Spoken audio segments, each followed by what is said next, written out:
Kembali lagi di YouTube channel Amor Gallery. Hello Ketua, sebagian kalian pasti pernah dengar cerita rakyat tentang asal mula nama kota Kisaran yang katanya disebabkan oleh pertarungan antara naga dengan ikan dundung di Sungai Silau. Dan kisah itu diabadikan dalam sebuah buku cerita rakyat yang berjudul Legenda Kisaran Naga karangan Bapak R. Sutrisman. Tahu nggak? Ternyata naga yang dimitoskan berkelahi dengan ikan dundung itu keberadaannya kini sudah ditemukan. Sebelum melanjutkan video ini, jangan lupa subscribe dan tekan tombol loncengnya.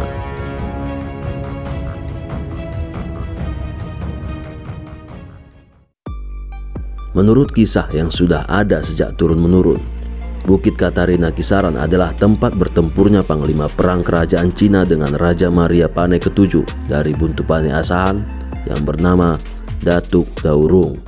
Kemudian, setelah bertarung adu kesaktian, tidak ada yang kalah dan menang. Maka, masing-masing mereka mengeluarkan aji pamungkas, yaitu menjelma menjadi seekor naga dan ikan dundung. Lalu, keduanya terjun ke Sungai Silau. Mereka bertempur dengan mengandalkan kesaktian masing-masing. Akan tetapi, naga jelmaan panglima perang Cina dapat dipukul jatuh karena tertusuk patil dari ikan dundung jelmaan Datuk Daurung. Naga itu pun meraung-raung menahan sakit dan menggelepar, yang akhirnya terkulai hanyut dan terkapar di hilir Sungai Silau yang tidak jauh dari Bukit Katarina. Setelah ratusan tahun kemudian, menurut cerita secara turun-temurun dan sudah menjadi semacam legenda di masyarakat, naga jelmaan panglima perang Cina itu siuman dari pingsannya yang sudah cukup lama. Kemudian, naga itu pun berkisar-kisar atau berenang-renang dan menghanyutkan diri menelusuri Sungai Silau.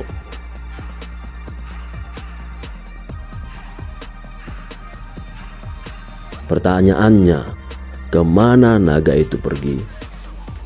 Nah, baru-baru ini tim Amor Gallery menelusuri pedesaan untuk mencari kisah-kisah sejarah di Kabupaten Asahan. Di tengah perjalanan dalam suatu kawasan perkebunan sawit yang tak jauh dari kota Kisaran, tim melihat ada sesuatu yang sedikit aneh dari kejauhan. Karena penasaran, maka tim mendekati objek itu. Dan ternyata ada sosok naga besar yang membuat kami terkejut dan sedikit takut. Terlihat jari-jarinya yang besar dan kuku tajamnya yang panjang serta hitam. Dan terlintas dalam pikiran kami, apakah ini naga yang lari dari Bukit Katarina? Kalaulah benar ini naga yang dikisahkan itu, kenapa dia memegang buah sawit? Apakah si naga itu sudah beralih profesi? Naga itu pun tak berikan jawaban, karena hanya diam tak berkutik. Tak lama kemudian, datanglah 5 orang remaja mendekati naga itu. Lalu mereka terlihat mengeluarkan sebuah benda yang digunakan untuk berselfie dengan naga besar itu. Kami pun mendapatkan jawaban dari masyarakat bahwa naga itu sengaja dipajang di depan rumah milik perusahaan perkebunan dengan tujuan sebagai ikon seni dari perusahaan perkebunan sawit tersebut.